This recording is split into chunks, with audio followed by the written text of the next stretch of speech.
Magandang araw pong muli sa inyo mga kapatid. Isa na namang pinagpalang araw ang nasa atin at patuloy na ipinagkakaloob ng Diyos upang Kanyang mapalakas ang ating mga sarili at magawa rin naman natin yung kalooban ng Diyos. Alam po ninyo, it's the Word of God that will continue to sustain us. Without the Word of God, mga kapatid, mahirap pong mabuhay lalo na sa ating kapanahunan na kung saan ay hindi lamang sa Pilipinas mayroong krisis kundi sa iba't ibang bansa that it affect yung pong buhay ng bawat isa. Hindi katulad po nung araw na kung may gulo sa ibang bansa, hindi po tayo affected. Pero dahil po sa globalization, ang bawat bansa ay somehow is connected politically and economically. Maski po mayroong hindi magandang nangyayari sa ibang bansa, we are also affected. Kaya nga po, as long as we continue to live on earth, let's just anticipate na sabi ng Bible, ang mundo ay pasama ng pasama, padilim ng padilim. Dahil dito bilang mga mananampalataya, kung ang mundo ay pasama ng pasama at padilim ng padilim, alam natin na magbibigay ng liwanag po sa mundo na ating ginagalawan ay walang iba kundi yung salita ng Diyos. At nagpapasalamat tayo sa Panginoon sapagkat araw-araw ay nagpapadala ang Diyos ng kanyang mga salita, at ang salitang yan ang nagsisilbing liwanag sa ating buhay, nagsisilbing lampara sa ating dinaraanan. Kung kaya't maski ho pangit, madilim ang nangyayari sa mundo, hindi po tayo basta-basta maapektuhan because God is guiding us by His light, by His Word, by His Spirit. And therefore, we know that whatever happen, we will be the one to rise up. We will be the one to experience victory after victory. At makakaasa po tayo, sinabi ng Panginoon that upon this rock I will build my church. Even the gates of hell will not prevail against the church. So, ano man ang gawin ng demonyo, ano man ang mangyari sa mundo, as long as the church of the Lord Jesus Christ kept on receiving word that gives them strength after strength, mga kapatid, wala pong gawa ng kaaway ang magtatagumpay. The Bible says, no weapon that is formed against us will prosper. Okay? Wala pong arsenal ng impyerno, wala pong sandata ng kaaway ang pwedeng magtagumpay po. Okay? Laban po sa atin. Because we have the most powerful weapon on earth that will surely destroy and dismantle all the schemes of the enemy against our life, against our family, against our church. At wala pong iba kundi ang salita ng Diyos. Ang sabi po ng Bible, the weapons of our warfare are not carnal. They are mighty through the pulling down of strongholds. Okay? At mayroon pong inherent power ang salita ng Diyos. Itong inherent power pong ito ay nandun mismo sa salita ng Diyos. Hindi ito pwedeng tanggalin, hindi ito pwedeng ihiwalay sa lahat ng Diyos. Sabi ng Bible, my word will never return to me void. At kung sinasabi ng Bible na the gates of hell will not prevail against His church, kung sinasabi ng Panginoon na if God is for us, who can be against us, kung sinasabi ng Bible na thanks be to God who has given us victory, kung ito po ang sinasabi ng Panginoon sa kanyang salita, mangyayari po ito. It will surely come to pass. At yan po ang pinaka magandang bahagi po, okay, na dapat pong manatili sa ating puso't isipan as we continue to receive, okay, the Word of God. Mayroon na po itong kaakibat na kapangyarihan na kanyang gagawin kung anuman ang sinasabi sa kanyang salita. My word will never return to me void. It shall come to pass. Salamat sa iyo, Panginoon, sa iyong kabutihan. Salamat sa iyong katapatan na mayroon po, Panginoong, talakip na kapangyarihan ng iyong salita. At kung ano ang sinasabi mo sa iyong salita, ito, Panginoon, ay mangyayari, ito ay magaganap. Kinakailangan lang namin gawing tumatanggap, Panginoon, sa mga salita mo, ay panampalatayanan po ito. And we thank you for being the recipient, Lord God, of the abundance of your word. That day after day, every day, Father God, we keep on receiving and receiving and receiving. And I know that mayroong purpose po ito, Panginoon. And the purpose is that we'll be able to minister to the people around us, Lord God. Yung pong kalooban mo, yung kalakasan mo, yung kapangyarihan mo. We can only give out kung ano ang iyong binibigay sa amin, Panginoon. And because of the abundance of the word, naniniwala po kami na ito, Panginoon, ay hindi mawawala ng kabuluhan. Merong layunin po ito. And I pray, Father God, for all the pastors, leaders, and workers within the SCB tribe, Lord God, that you'll use them, Father God. Hallelujah, to share these words na kung saan aming patuloy na enjoy at tinatanggap araw-araw, Panginoon. Hallelujah. Dahil marami po kami mga kaibigan, kakilala, kapatiran, kaibigan, Panginoon, kapwa lingkod mo na kung saan ay kapos, Panginoon, sa supply ng iyong mga salita. But we thank you for putting us, O God, into this position and privilege, O God, that we are receiving so much abundance of the Word and of the Spirit, and we don't want, Lord Jesus Christ, to hoard it for us.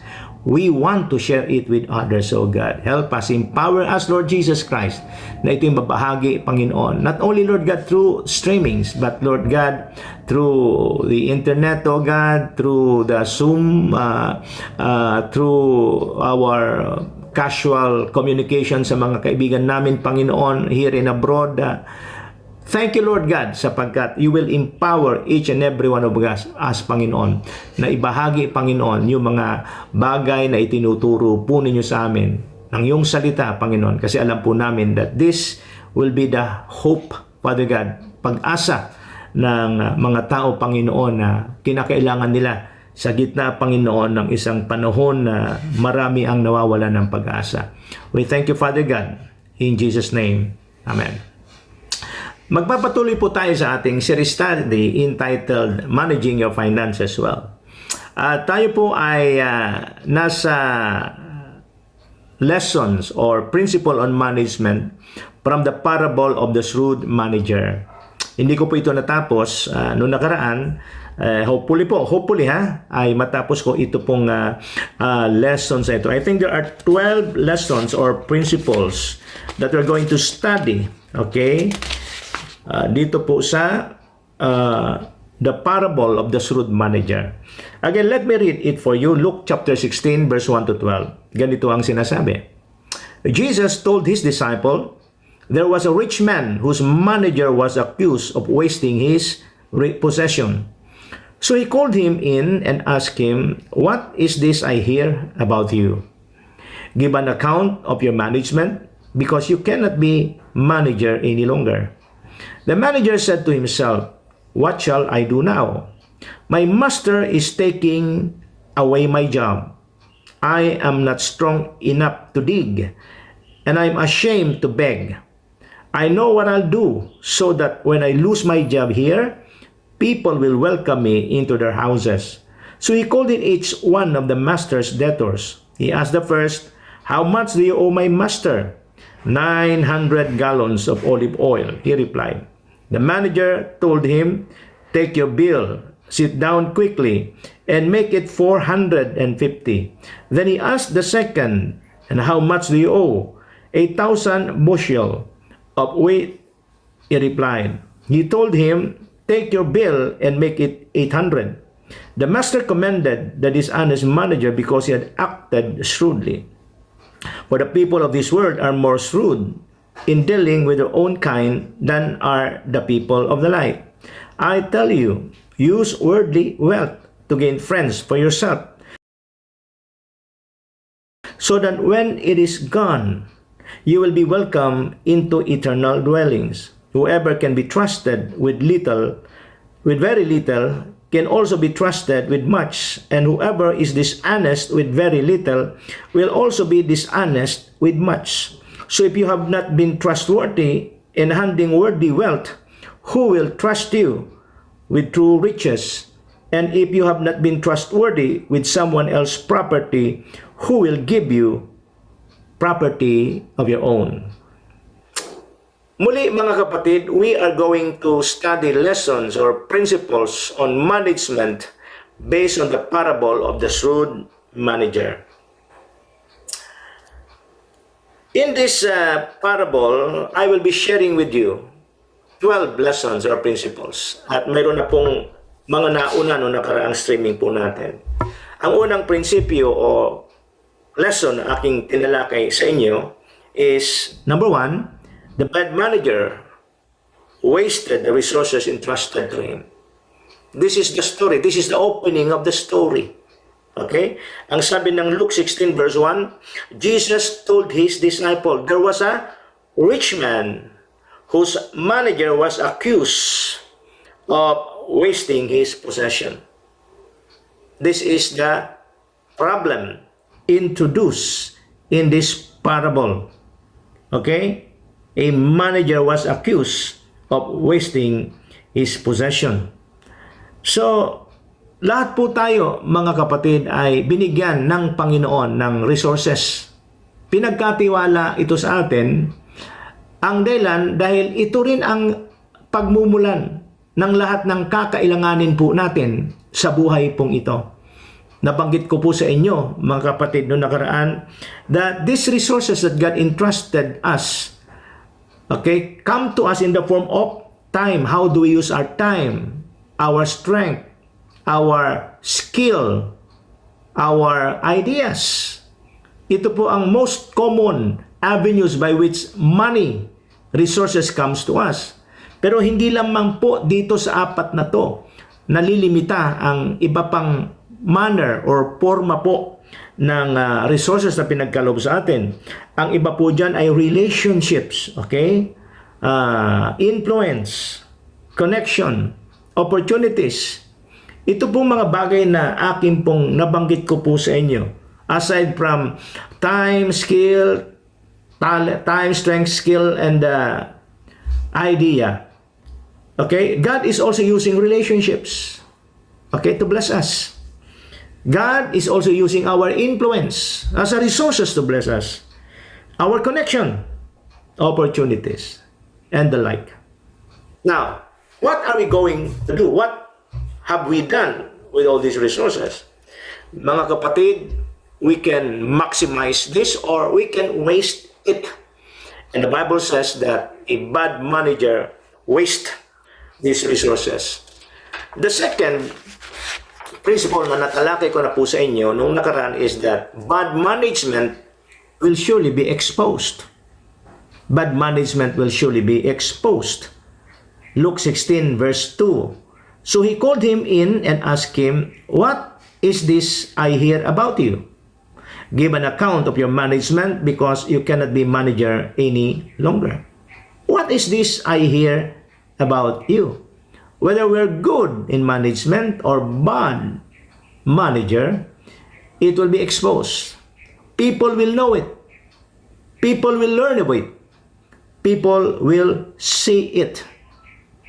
Our life is a sum total. Ang ating pong buhay ang siyang sum total ng ating pamamahala sa lahat ng bagay na binigay ng Diyos sa atin. Bilang mahusay na tagapamahala, tayo po ba, ang ating buhay po ba'y nagiging pagpapala sa iba? O sa tuwing tayo po ay nakikita nila the testimony of our life, anong epekto sa kanila? Baka po sila ay napapailing. Okay? Bakit napapailing? Kasi hindi po kaiga-igaya, hindi po talaga encouraging ang buhay. Hindi po lahat ng mananampalataya, even pastor, hindi po lahat ng mga pastor ay very encouraging ang testimony sa buhay. Nung Huwebes Santo po, ako po'y dinalaw ng kaibigan ko mula sa isang probinsya. At nagkwentuhan po kami. So we have common friends, no, pastor friends. At dahil matagal po kami hindi nagkita, so tinanong ko yung ibang mga pastor sa lugar nila na pareho namin kaibigan. Nalungkot ako sapagkat marami po kaming common friends, no, sa kanilang lugar na nawala na sa ministry. Pero bago po nawala sa ministry, yung ibang bago makakilala sa Panginoon ay addict, tapos nagpastor, malungkot na mabalitaan mo na nawala na sa pagpapastor at bumalik ulit sa pagiging adik. Ang iba ay nagkaroon na ng pagkakataong magpastor, pero hindi po naging maganda ang naging buhay, naghiwalay sila ng kanilang asawa, nasira ang pamilya. Samantala, mayroon din naman mga common friends na kung saan ay makapagpapasalamat ka sa Panginoon sapagkat the last time you hear of him about his condition ay iba na yung maririnig mo patungkol sa kondisyon niya ngayon. Mas naging better po sila. So, dito po ay makikita po natin no, na ang ating pong patutuo ay sum total po yan kung nagiging mahusay po tayong katiwala sa mga bagay na binibigay sa atin ng Panginoon, and it will be exposed. Itago po man natin to, gawan po man natin ng paraan na wag mabalitaan ito ng iba dahil maaring nakakaya. But again, no, wala pong lihim na hindi po mabubulgar. So, yan ang isang bagay po na kung saan ay tinuturo dito po sa parable na ito. Bad management will surely be exposed. Third, good or bad manager is required to give an account of his management. Good or bad manager is required to give an account of his management. Luke 16 verse 2, so he called him in and asked him, what is this I hear about you? Give an account of your management, because you cannot be manager any longer. Give an account. So, accountability is required. It is always required when you are under authority. Okay? And because the day of accounting will surely come, manager who are responsible, okay, will do everything he can to add value doon sa kanyang tinanggap, sa nagbigay sa kanya ng pagtitiwala. At gusto niya na bago dumating yung panahon ng accounting, mayroon po siyang interest na maibabalik doon po sa puhunang ipinagkalob sa kanya nung kanya pong amo, yung nagtiwala po sa kanya. Okay? At wala po sa bokabularyo ng isang mahusay na katiwala yung justification. Pag may mga blunder, may mga pagkakamali sa mga desisyon, a good manager will take the responsibility. And if a manager takes the responsibility, hindi niya ho hayaan na lagi siyang palpak o lagi niyang hayaang siya magkamali. So pag ganito po ang posisyon ng isang manager, mapupuna po natin na hindi po mauulit ng mauulit ang mga maling gawa, ang mga maling desisyon, sapagkat being responsible manager, being good manager, matututo po siya sa mga pagkakamali niya, and therefore he will correct whatever mistakes, whatever failure na kung saan naranasan niya. Number 4, the bad manager can be fired or stripped of his employment. Ang sabi nito, so he called him in and asked him, what is this I hear about you? Give an account of your management, because you cannot be my manager any longer. So here makikita po natin, no, that God fired a manager. Well, you say, well, God is faithful. Yes, God is faithful.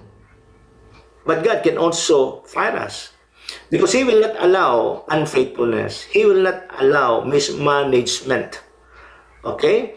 Na kung saan ay managana sa ating buhay. We will be destroyed by our unfaithfulness. We will be destroyed. Our life, our family, our ministry will be destroyed by our mismanagement. Kaya nga, si Lord, bago pa tuluyang mangyari ang kasiraan o ang pagkawasak, bibigyan po tayo ng Panginoon ng pagkakataon. Pero kung nakita ng Panginoon na wala po tayong natututunan bago po dumating ang tuluyang pagkasira o pagkawasak, He will fire us. Hindi po manghinayang ang Panginoon na tanggalin ang isang tao, lalo na kung taong yan ay makulit or matigas ang ulo. Nakalagay din po sa Bible that a stiff-necked man after many rebuke will be totally destroyed without remedy. It's found in the book of Proverbs. Okay? So the bad manager can be fired or stripped of his employment.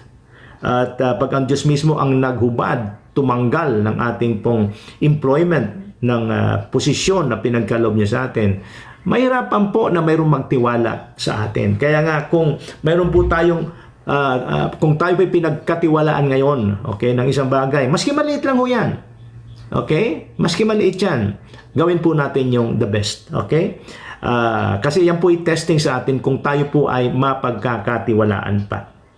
Number 5, a fired or unemployed manager should evaluate and anticipate the consequence of his management or mismanagement. Ang sabi ng Luke 16 verse 3, the manager said to himself, "What shall I do now? My master is taking away my job.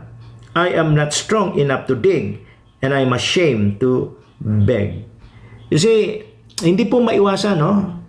Lahat po tayo marahil ay nakaranas ng ganitong krisis, no? Na kung saan ay maaring nawala ng trabaho, nalugi sa negosyo, napagbintangan ng hindi maganda, na naging dahilan kung bakit nawala ng tiwala yung pong ating boss or amo sa atin, okay, that affect our work or job. Sa ganitong mga sitwasyon, ano ang dapat gawin? Okay, katulad po nito, no? Sabi nito, what shall I do now? Ano ang dapat kong gawin? We need to evaluate, re-examine ourselves. We need to look inwardly. Ano yung mali na dapat ayusin? Ano yung tamang dapat gawin? Ano yung dapat ituwid? Okay? So, this question is a sign, okay, that a manager will be able to bounce back. This question is a serious question that will lead him to find a solution to the problem that will cause him to survive. Okay, number 6. A shrewd manager knows how to bounce back to survive. Dito po ako natapos nung nakaraan, ano? A shrewd manager knows how to bounce back. Alam po ng matalino, ng wise manager na to, yung pong papaano siya lulutang uli. Okay, papaano siya makakahulagpos doon po sa hindi magandang consequence ng kanyang maling pamamahala. Luke 16:4-7. I know what I'll do so that when I lose my job here, people will welcome me into their house. So he called in each one of his master debtor. He asked the first, "How much do you owe my master?" 900 gallons of olive oil, he replied. The manager told him, "Take your bill, sit down quickly, and make it 450. Then he asked the second, "And how much do you owe?" 1,000 bushel of wheat. He replied, he told him, "Take your bill and make it 800. Ang sabi po rito, noong pong shrewd manager, okay, dahil po siya po ay mawawalan na ng trabaho, he needs to prepare for it. Why? Kasi hindi siya sanay magtrabaho ng mabigat at mas nakakahiya naman na siya'y manlimos. So, nag-isip siya. At dito po umiral yung talino na kanyang natutunan mula po sa mga tao na araw-araw niyang nakakadaupang palad. Okay? Doon po sa marketplace na kanyang kinabibilangan. Sabi dito, I know what I'll do. I'll know. So, if you want to bounce back to survive, you should know the correction that you must make. You should know the path na kung saan ay dapat nating daanan. Yung sinasabi ng Bible, be wise as a serpent, but be humble as a dove. This shrewd manager knows what to do. Now, by the way, why he is called shrewd? Ang ibig pong sabihin ng shrewd ay wise. Shrewd means to be wise. Okay? Now, the wisdom of the shrewd manager comes from the survival instinct learned from the unrighteous people in the marketplace. Okay? Shrewd means to be wise. But the wisdom of this wise or shrewd manager comes from the survival instinct learned from the unrighteous people, okay, sa marketplace na kanilang ginagalawan. Alam po ninyo, mayroon pong isang bagay na kung saan ay makikita po natin kung bakit po mas maraming hindi mananampalataya, mas marami po sa kanila ang mas pinagpapala kaysa sa mga mananampalataya. At isa pang mapupuna po ninyo, karamihan din sa kanila, alam mo na hindi patas lumaban. Alam mo na mayroong unrighteous dealings na ginagawa. But again, mayroon pa rin resulta, positibong resulta sa kanilang negosyo, sa kanilang pamumuhay, no? Well, bakit? Anong meron sila? Ito po yung pagiging shrewd, pagiging wise. Now, yung wisdom, I want you to understand this, yung pagiging wise, mga kapatid, ay nagiging masama lang kung yung diskarte ng karunungan mo ay hindi po tama. Kung yung diskarte po ng ating karunungan ay mayroon pong nasasagasaan. Yung po ang essence nitong shrewd. Shrewd. Wise siya, pero yung pagiging wise niya ay ginagamit niya sa pagtitake advantage. So ano bang ginawa nitong wise manager na to? Alam niya, siya ay manager So alam niya kung sino yung mga utang. Okay? Sa kanyang amo. So ang ginawa niya, bago siya tanggalin, i-fire, kinausap niya na. Magkano ba yung utang mo kaya mo? Palagay nating 10,000. Sige, ganito na lang ang ibayad mo, ha? 8,000 na lang. So, magpapasalamat yung tao dahil binabaan mo. Ngayon, yung utang na loob na yon ng tao dahil pinatawad mo, binigyan mo ng malaking discount. Yung utang na loob na yon, yun ang gagawin mong kapital. Para sa sandali na ikaw ay mawala ng trabaho, kumatok ka sa kanilang pintuan, sa panahon ikaw ang nangangailangan, at dahil mayroon silang utang na loob sa iyo, hindi maaring hindi ka nila tulungan. So, anong ginawa dito ng tusong manager? Anong ginawa niya? He uses his wisdom to take advantage of the people. He uses his wisdom para magkaroon ng utang na loob. Para kung siya naman ang maningil sa panahon ng kailangan niya, hindi siya mapahihindihan, hindi siya pwedeng tanggihan. That's the wisdom of people, unrighteous people in the wilderness. Doon po papasok yung be wise as a serpent. Well, mas sinasabi mong wise ang serpent, serpiente pa rin yan. Okay? Now, here is the point, mga kapatid. Ang tao, maski hindi mananampalataya, meron po siyang kakayahang mag-isip. Para sa panahon ng kanyang pangangailangan,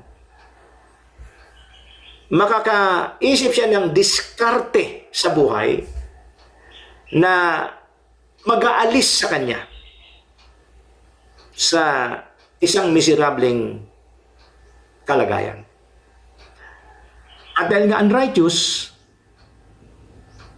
ang ginagawa nila ay gagawa ng diskarte na mayroong disadvantage sa iba. Hindi patas.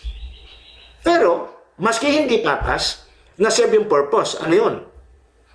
Makaalis siya sa pagiging miserable. Makaalis siya sa matinding pangangailangan. Yun ang unrighteous wisdom. Ang tawag ko po dyan ay serpentic wisdom.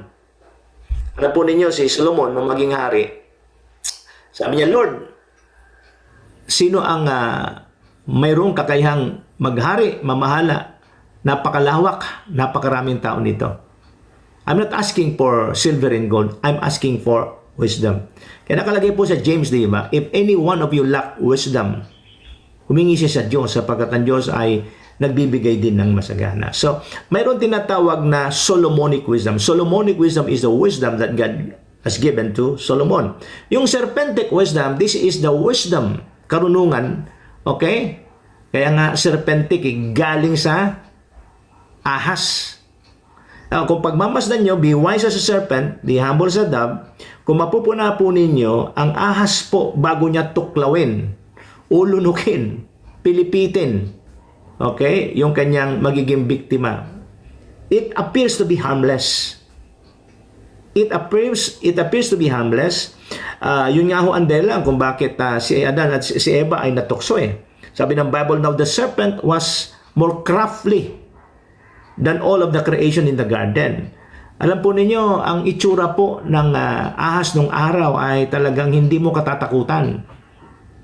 Okay? Ang itsura po ng ahas when snake or serpent was originally created by God, hindi mo lalayuan. I-entertain mo siya eh. Kaya ngayon ang ginamit ng demonyo. Kaya naman si Eva, in-entertain niya kasi hindi nakakatakot. So ganyan po ang paraan ng ng serpiente. Hindi ka matatakot. It appears to be friendly and harmless. Pero sa isang iglap, magugulat ka na. Bakit? Ayun. Tinuklaw ka na. Yung kamandag niya, kumakalat na sa dugo mo hanggang ma-paralyze ka na. See, this is the thing na kung saan ay kinumen ng Panginoon doon sa shrewd manager. His ability to bounce back to survive. And that leads to number 7. The Lord commended the shrewd manager not because of his unrighteous dealings, but because of his ability to negotiate and survive.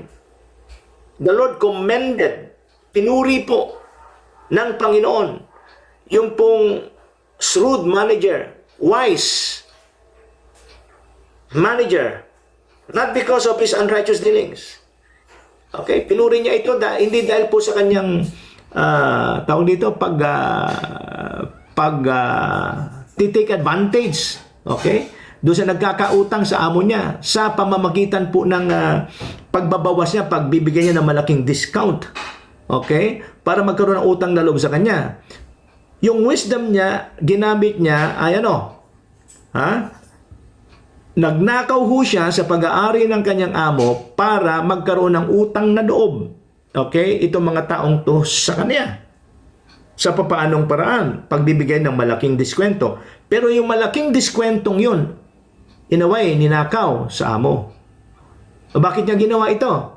Para nga namang kung wala na siyang trabaho, at siya ay humingi ng tulong sa mga taong ito na nabigyan niya ng malaking diskwento, matutulungan siya. So that is the wisdom. Ang tawag ko nga niya, serpentic wisdom. Okay? Na kung saan ay umiral sa taong ito. Now, the Lord commended the shrewd manager not because of his unrighteous dealing, but because of his what? Ability to negotiate and survive. Luke 16:8. The master commended the dishonest manager. The shrewd manager, dishonest ang tawag ko rito. Hindi tapat.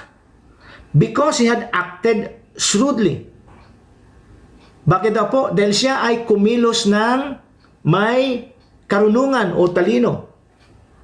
For the people of this world are more shrewd in dealing with their own kind than are the people of the light. So very clear mga kapatid, no? The Lord commended the shrewd manager, okay? Not because of him being dishonest, but he acted shrewdly. Yung pong talino niya, yung karunungan na pinairal niya, yun ang pinuri ng Diyos. And number 8 principle that I want you to hear is this: the people of the world are wiser than the children of light in dealing with the people in the marketplace in the aspect of management. Luke 16 verse 8. The master commended the dishonest manager because he had acted shrewdly. For the people of this world are more shrewd. Mas matalino raw po mas ginagamit ng mga tao sa mundo ang kanilang talino kaysa sa mga anak ng kaliwanagan. The people of this world are more shrewd in dealing with their own kind than are the people of the light. Hindi lang magandang pakinggan mga kapatid, pero ito pa ang parang nangyari. Mas tanga ho yung mga nagsasabing sila'y anak ng kaliwanagan kaysa po doon sa mga taong nandun po sa marketplace na gumagamit po ng kanilang katalinuhan hindi lang para mag-survive, kundi manatili sila na nabubuhay doon sa arena na kanilang ginagalawan. Okay? I think kahapon, isang nakarang streaming ko, nabanggit ko, mayroong mga tao, mananampalataya, maski pastor, pag may problema, parang wala na, parang isinuko na nila. And the worst thing is this, marami pa akong kilalang mananampalataya, even lingkod ng Panginoon, na when they are faced with challenges in life, scarcity, when they are faced by negative situation, sa halip na kung saan ay mag-isip, magdiskubre, okay, kung ano ang pwedeng gawin, anong meron sila. Sa halip na mag-isip ko anong tamang diskarte, hindi nila pinairal ang kanilang isipan. Bakit? Because of their inaccurate spirituality, they just pray. Prayer is good, but please do not make work being undermined because of prayer. Because to the religious people, prayer undermines the importance of work. To the religious people, miracle tends to cancel, or miracle cancels the work. Sa mga reliyosong tao, sa mga inaccurate ang spirituality, mas gusto nilang manalangin lang, umasa sa himala, kaysa gawin yung kanilang bahagi na mabigyan ng solusyon ang problema nila sa buhay. They lose sight of the primary function that God gave to man. And what is that? God placed Adam and Eve in Eden to work it and take care of it. Work, hard work, and management, mga kapatid, is inseparable. But to the religious, inaccurate spirituality, they escape the responsibility of hard work. They escape the responsibility of managing. Why? Because their spirituality makes them lazy. And the Bible says that people who always want to see miracle, Jesus called them wicked and adulterous generation. The people of Israel in the wilderness, practically daily for 40 years, they're living in miracle. For 40 years, araw-araw yan. They are not only witnessing, they are experiencing miracle. Hindi sila nagtatanim. Hindi sila nagtatanim. Hindi sila nag-aani ng kakainin nila. Ang gagawin lang nila, gumising ng maaga, madaling araw, bago magkaroon po ng araw, bumubuhos na, umuulan na po yung kakainan nila sa maghapong yan. They don't even need to store or hoard. Kasi ang bilin sa kanila, huwag kayo mag-ipon yan. Kasi pag mag-ipon kayo, mabubulok rin yan. Sapat na yung ibinibigay, kunin nyo lang yung sapat na pangangailangan nyo sa maghapon. Anyway, araw-araw naman dumating sa inyo. So, practically, they're witnessing, they're experiencing miracle. Now, the question is, yung bang karanasang yun ng himala, yung karanasan ba nilang yun, araw-araw na himala sa loob ng 40 taon, nagdala sa kanila doon sa Promised Land? No. So, ano ibig sabihin nito? Miracle will not sustain us. What will sustain us is to go back to man's primary calling. And what is that? Work and management. When they enter the Promised Land, when the younger generation enter the Promised Land, the moment they set their foot on the Promised Land, tumigil na po yung mana. Wala nang pagkaing dumarating sa kanila tuwing madaling araw.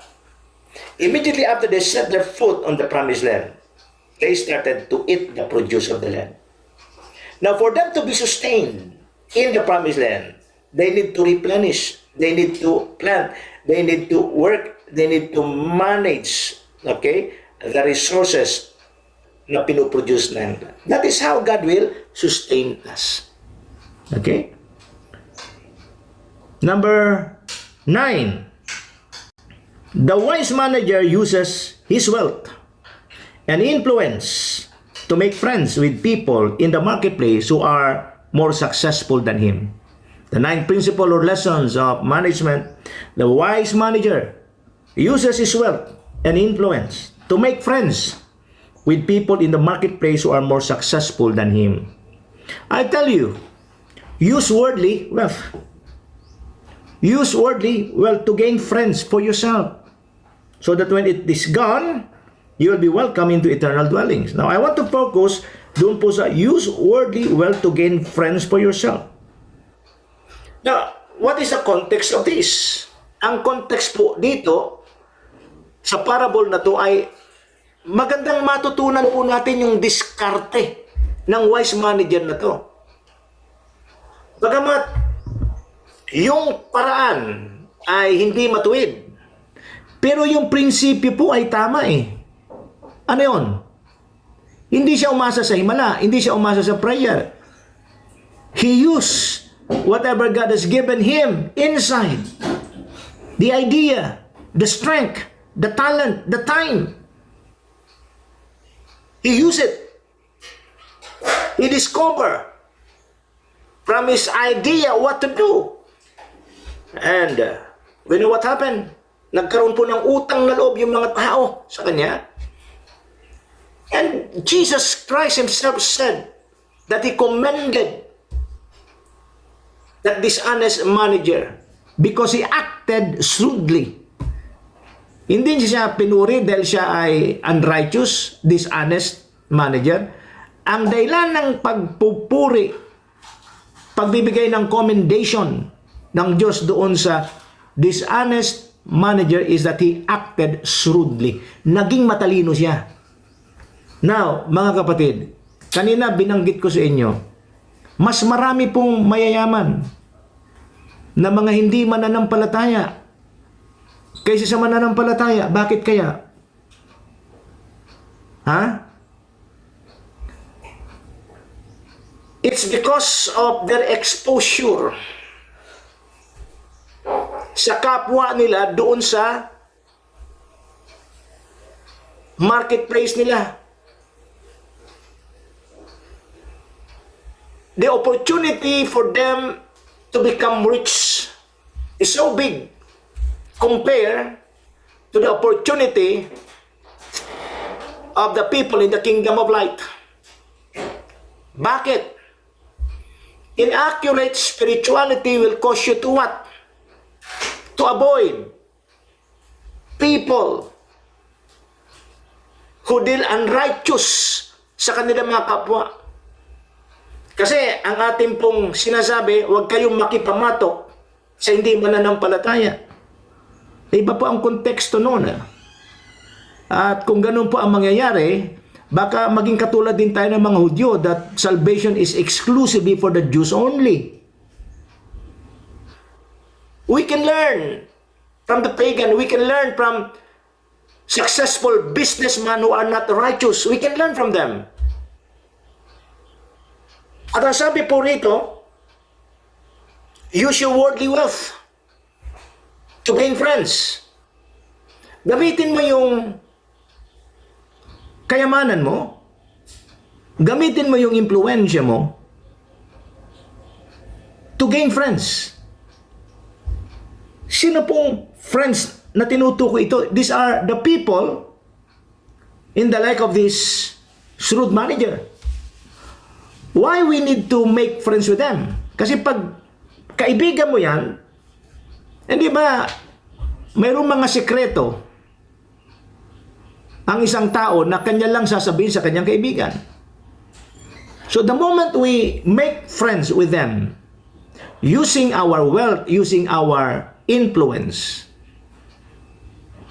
may ta-transfer nila sa iyo yung technology nila, yung diskarte nila, yung karunungan nila para magtagumpay ka. Kaya mapupuna po ninyo, ang mga taong highly successful, kadasalasan, sila po rin ang magkakasama eh. For them, it's a waste of time to spend with people or friends na walang maidadagdag na value sa kanilang buhay. It's useless for them. It's a waste of time. Kaya yung circle of friends, circle of influence nila ay kung anong klase ang pagkatao, kung anong klase ang mundong ginagalawan, kung anong klaseng passion, kung anong klaseng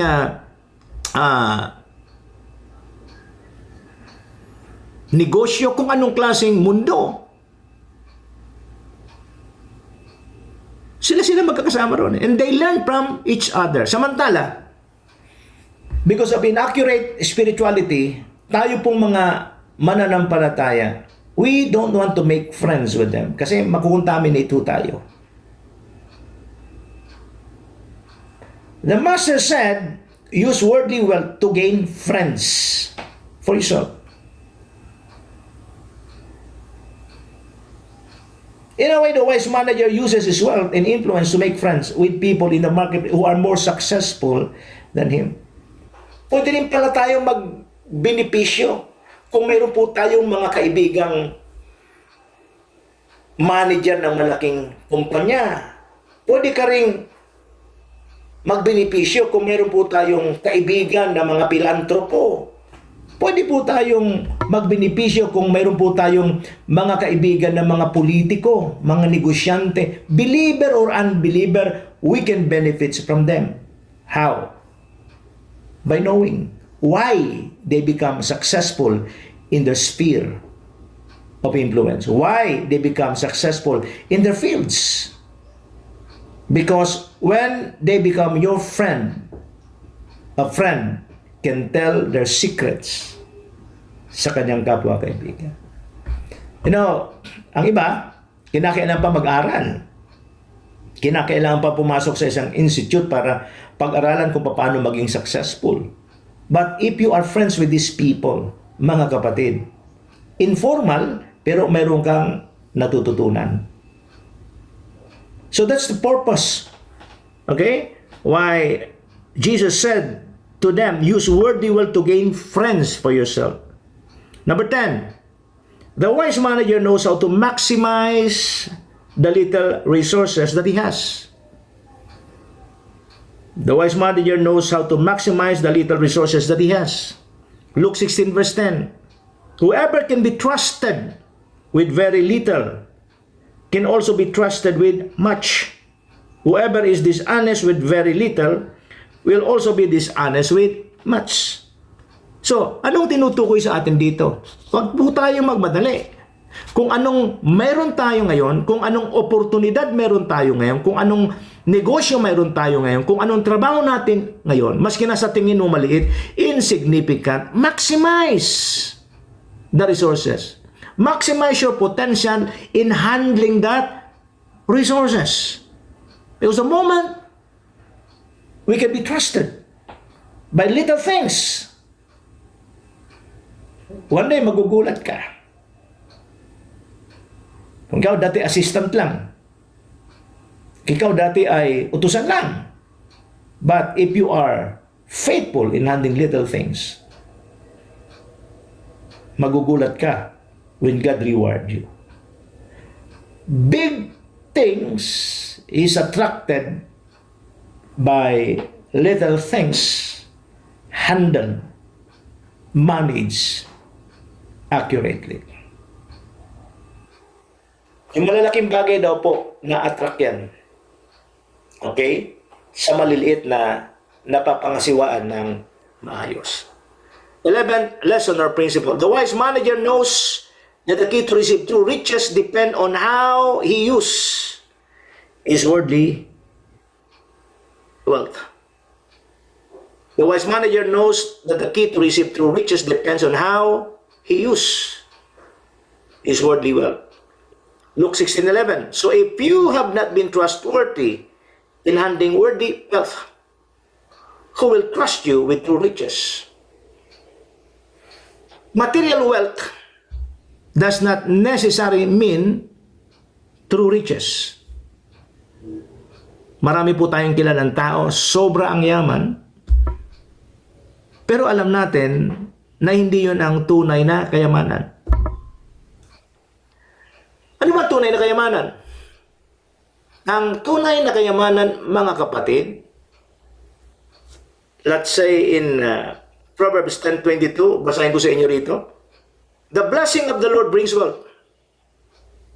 Wealth is also important for you to be known as a rich man, a wealthy person. But see to it that the wealth that God has given you, sabi rito, the blessing of the Lord brings wealth without painful toil for it. The blessing of the Lord brings wealth without painful toils for it. Ang totoong pagpapala ng Diyos, totoong kayamanan nagmumula sa Diyos, ay magdadala sa iyo ng kayamanan, pero hindi ka pahirapan ito. Hindi ito ang magiging master mo. Ikaw ang magiging master ng kayamanan ito. Matthew 6:19-24. Do not store up for yourself treasure on earth, where moth and vermin destroy, and where thieves break in and steal. But store up for yourself treasure in heaven. This is true riches, treasure in heaven, where moth and vermin do not destroy, and where thieves do not break in and steal. For where your treasure is, there your heart will be also. The eye is the lamp of the body. If your eyes are healthy, your whole body will be full of light. But if your eyes are unhealthy, your whole body will be full of darkness. If then the light within you is darkness, how great is that darkness? No one can serve two masters. Either you will hate the one and love the other, or you will be devoted to the one and despise the other. You cannot serve both God and money. What is true riches? True riches, mga kapatid, is a wealth that will not destroy you. True riches is a wealth given by God, and you are the one who control it. People are destroyed by the rich, by their wealth and riches, because they allow their wealth and riches to control them, to manipulate them, and therefore they are destroyed by their riches and wealth. True riches is wealth and riches, abundance, and at the same time, it does not destroy your name. Because there are people whose name were destroyed because they want to get rich. Proverbs 22:1, it says, a good name is more desirable than great riches. A good name is more desirable than great riches. To be esteemed is better than silver and gold. Ang kayamanan, mga kapatid, pumapangalawa lang dapat yan saan? Sa magandang pangalan. Ang kayamanan, dapat napapailalim lang yan saan? Sa Diyos nating pinaglilingkuran. Hindi dapat ang kayamanan ang magkontrol sa atin. Tayo dapat ang gumagamit sa kayamanan. Hindi ang kayamanan ang gumagamit sa atin. Kasi kung ang kayamanan ang gumagamit sa atin, masisira ang iyong pangalan. Hello? At hindi natin masasabi na ang kayamanan ay totoong kayamanan. Mahalaga ang abundance, mahalaga ang kayamanan. It will help us do what God wants us to do. But be sure that wealth and riches belong to where each of you belong. Ang sabi ng Bible, you cannot serve both God and money. Hindi pwedeng pantay ang Diyos at ang kayamanan. Dahil pag pinantay po natin ang Diyos at ang kayamanan, masisira ang ating pangalan, masisira ang ating buhay. Therefore, walang kwenta. Ang alin? makamtan mo man ang buong sanlibutan, kung mapapahamak naman ng iyong kaluluwa, wala kang kayamanan. Number 12, the last principle. The wise manager knows that he should train and discipline himself to be faithful and trustworthy in someone else's property before God gives him his own. If you have not been trustworthy with someone else's property, who will give you property of your own?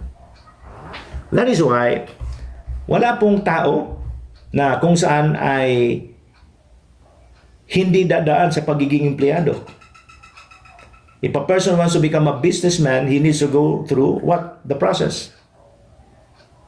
Mag-empleyado ka muna para matutunan mo. Ano bang nasa isip ng mga empleyado? How are they going to treat your business? Hindi ka pwedeng pagkatiwalaan ng sayo. Para sayo, kung hindi ka pagkakatiwalaan sa iba. Kaya halos lahat tayo mararanasan po natin mamasukan muna. Paglingkuran muna po natin ang iba. At pag naging tama, naging maayos, naging accurate pa, naging tapat po tayo, magugulat po tayo. Bibigyan din tayo ng Panginoon na para sa atin.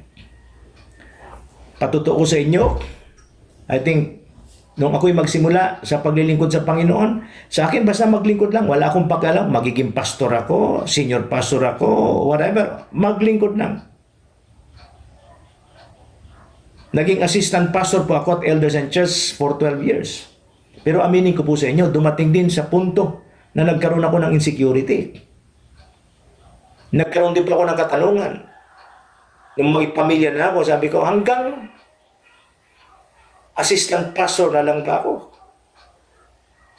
Yun pang aking iniisip.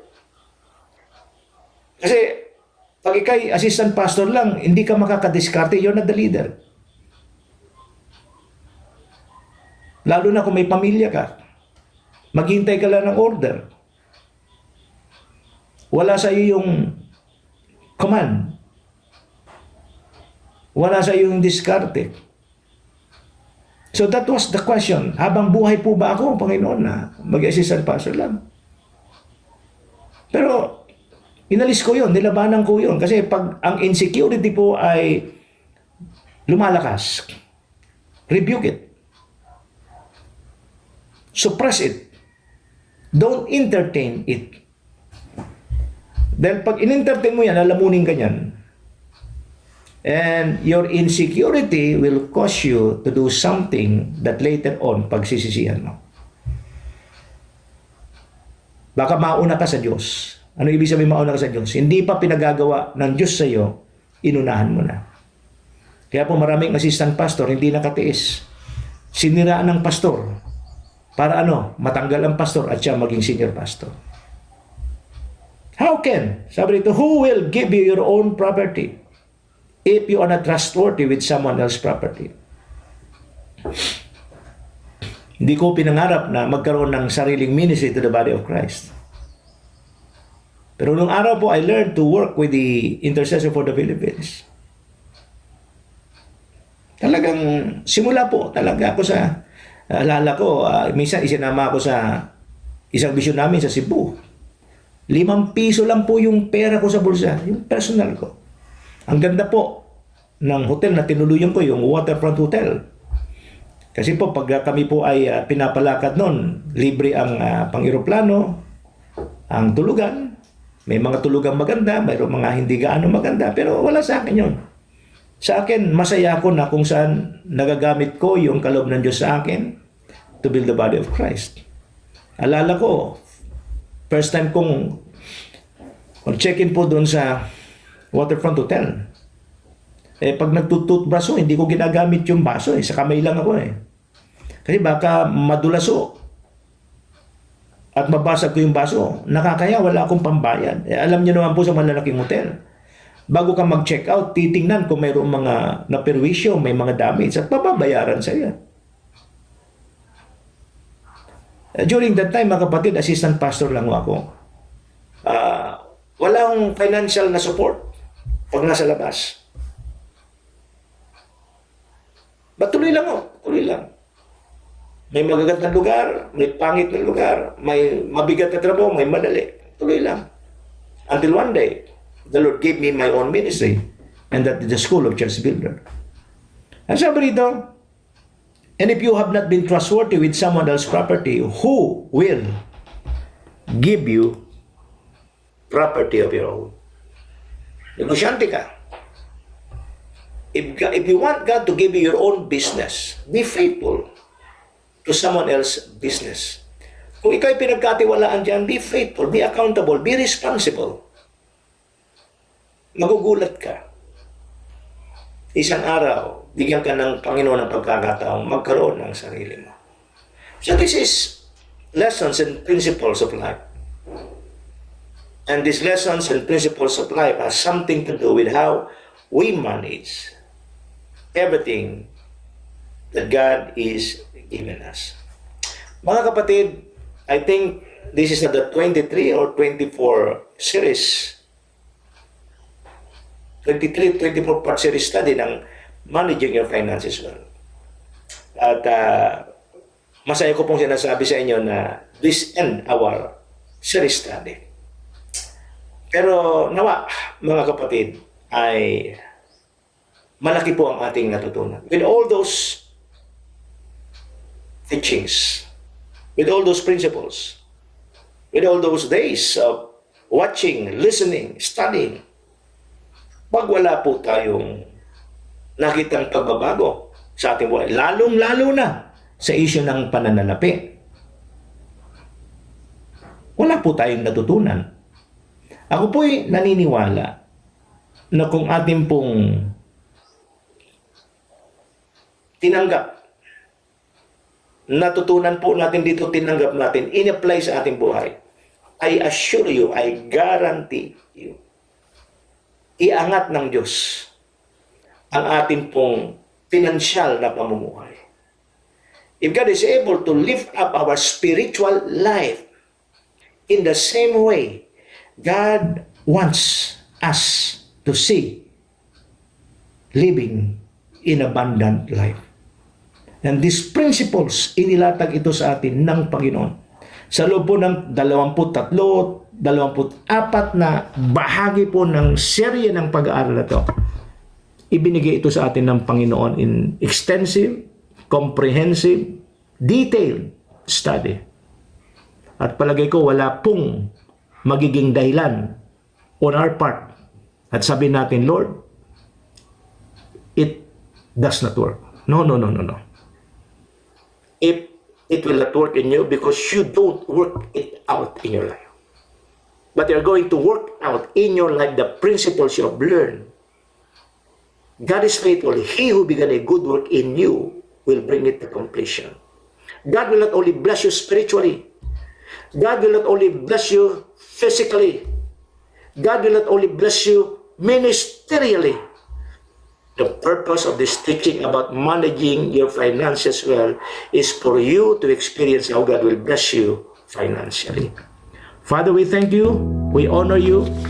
We thank you for the word, for the message that you've given us, Lord God. I pray in Jesus' name that your Spirit will seal the message in our hearts, in our minds, Lord God.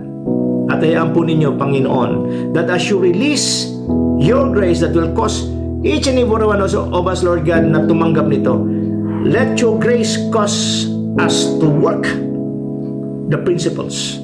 Because only by applying the principles that we have learned from this study is the key for us to experience financial prosperity. But this financial prosperity, oh God, is something that we can get through name it and claim it. This financial prosperity is something that we can get because you have established our life in the principle of work and management. In Jesus' name, receive your grace. Amen. God bless us all.